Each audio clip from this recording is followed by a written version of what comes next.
O nome Saulo significa o grande. O nome Paulo significa o pequeno. Ao fazer esse filme,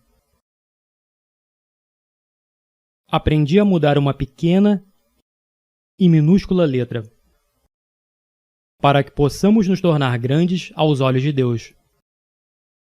Mas isso exige que sejamos pequenos.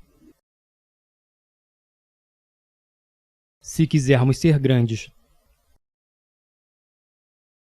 Esse é o caminho dos santos. Esse é o caminho do sagrado. E é assim que Saulo se tornou São Paulo.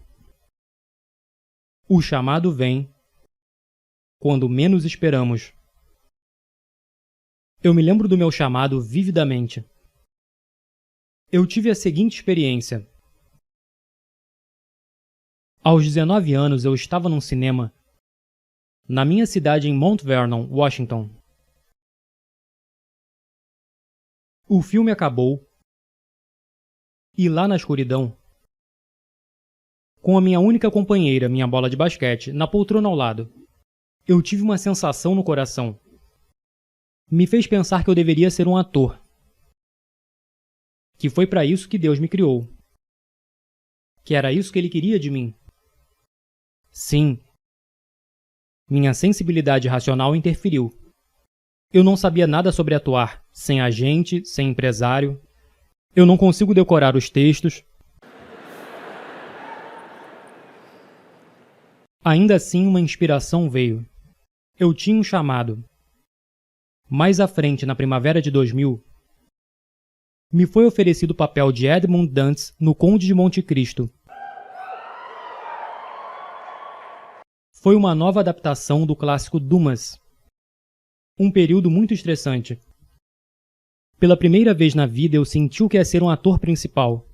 E eu me deparei com aquilo que eu almejava alcançar por tanto tempo, mas não tinha paz. Tudo nesse filme foi uma batalha.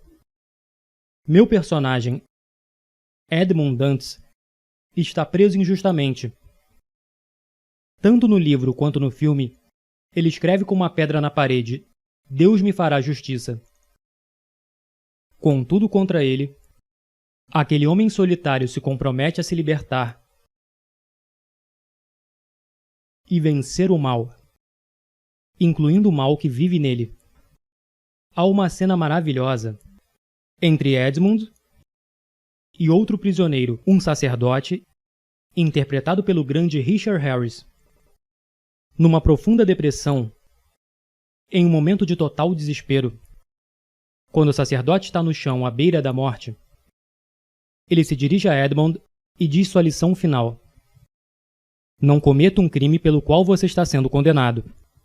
Lembre-se do que Deus diz: a vingança é minha. Eu olhei para baixo e disse: mas eu não acredito em Deus. E ele diz para mim: isso não importa, Edmund. Ele acredita em você. Ele acredita. Deus ama cada um de nós pessoalmente. E Ele está lá para nós. Mesmo em nossos momentos de maior desespero. Depois de gravar Monte Cristo, inexplicavelmente eu recebo uma ligação de Mel Gibson. Meu agente não ligou, meu empresário não ligou. E eu não conhecia Mel Gibson. E eu não estava tentando conseguir esse papel, porque ninguém sabia que ele tinha um projeto em andamento. Mel Gibson. Ele quer que eu faça o papel de Jesus Cristo. Ele quer o cara com as iniciais de JC, que a propósito tinha 33 anos, para interpretar Jesus Cristo. Isso é uma coincidência? Eu não acho que seja. A sua vida é uma coincidência? Ou seria uma oportunidade?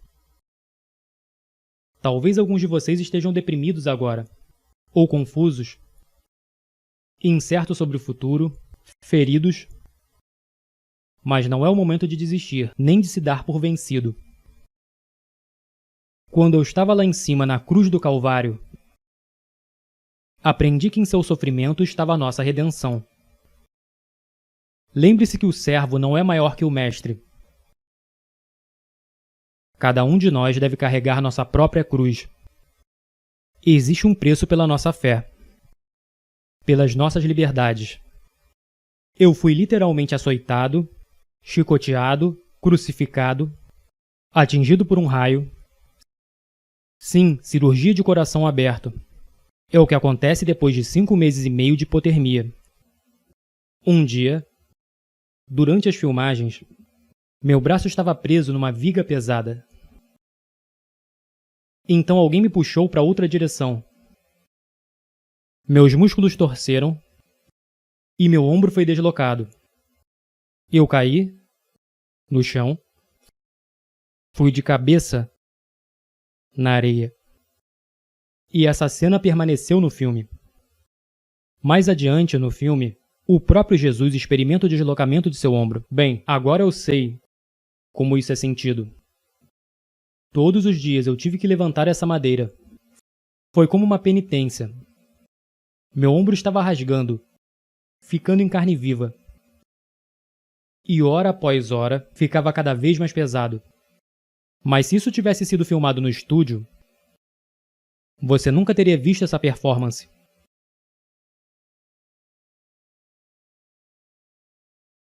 Esse sofrimento fez a minha performance. Assim como o sofrimento faz as nossas vidas.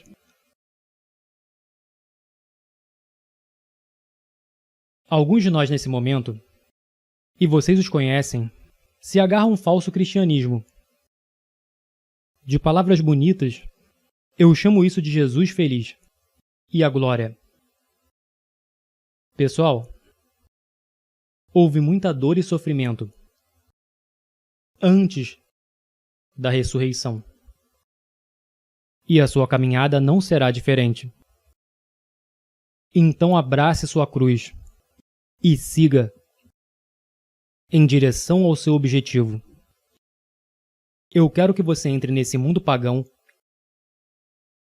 Eu quero que você entre nesse mundo pagão e confesse descaradamente sua fé em público. O mundo precisa de guerreiros orgulhosos, animados por sua fé. Guerreiros como São Paulo e São Lucas, que arriscam seus nomes e suas reputações para levar sua fé, seu amor por Jesus ao mundo. Deus está chamando cada um de nós, a cada um de vocês, para fazerem grandes obras, mas quantas vezes nós não respondemos e ignoramos sua voz como se fosse um devaneio mental? É hora da nossa geração aceitar o chamado, ao chamado de Deus, que exorta todos nós a nos entregarmos inteiramente a Ele, para que sua mão gentil guie você em seu caminho. Mas primeiro você tem que assumir o compromisso, orar, jejuar e meditar nas Sagradas Escrituras, e se comprometer a levar os Santíssimos Sacramentos a sério. Porque vivemos em uma cultura agora que está em declínio. As pessoas estão em perigo de sucumbir nos próprios excessos.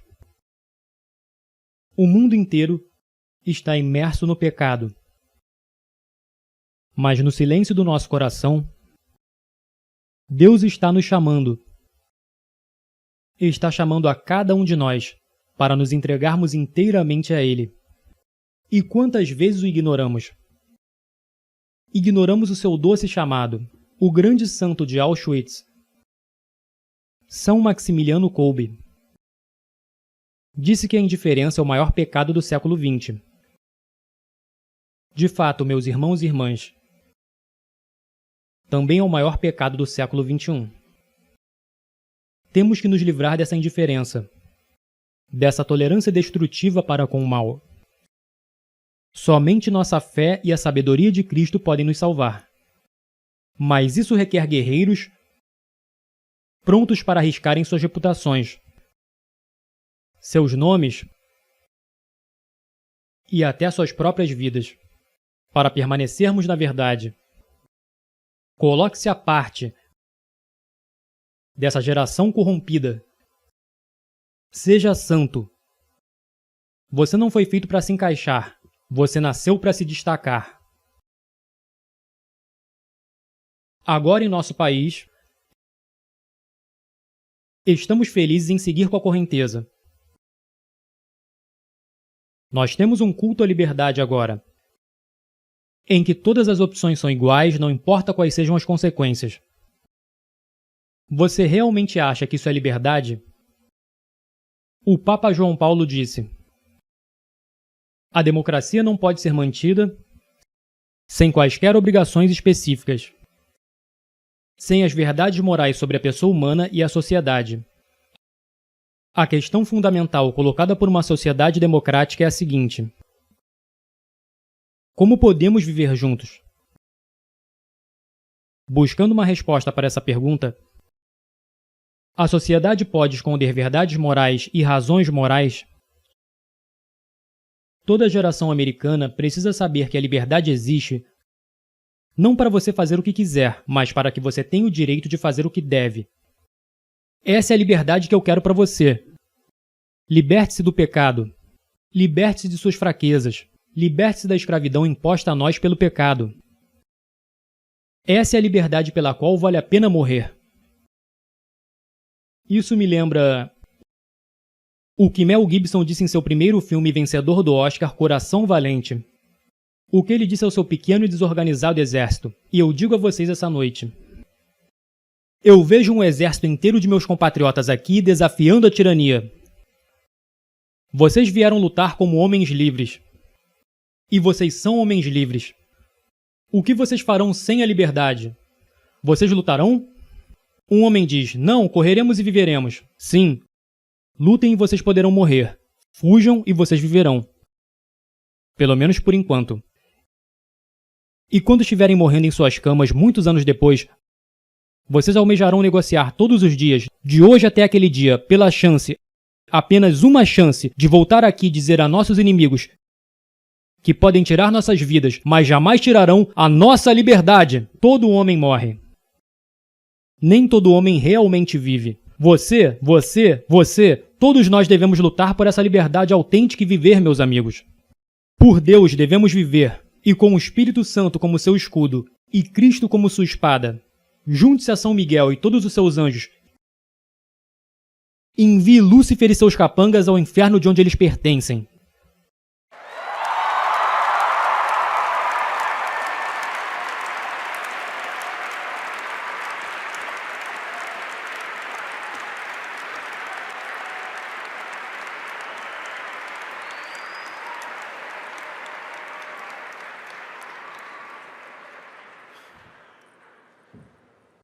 Saulo significa o grande. O que Paulo significa? O pequeno. Então, se quisermos ser grandes aos olhos de Deus, o que precisamos ser? Pequenos? Quero dizer, o que precisamos ser? Desculpe. Pequeno. Que Deus ame e proteja todos vocês e os guie por todos os dias de suas vidas. Eu não posso te ver agora, mas mal posso esperar para te ver no céu. Amo vocês, que Deus abençoe. Lute firme.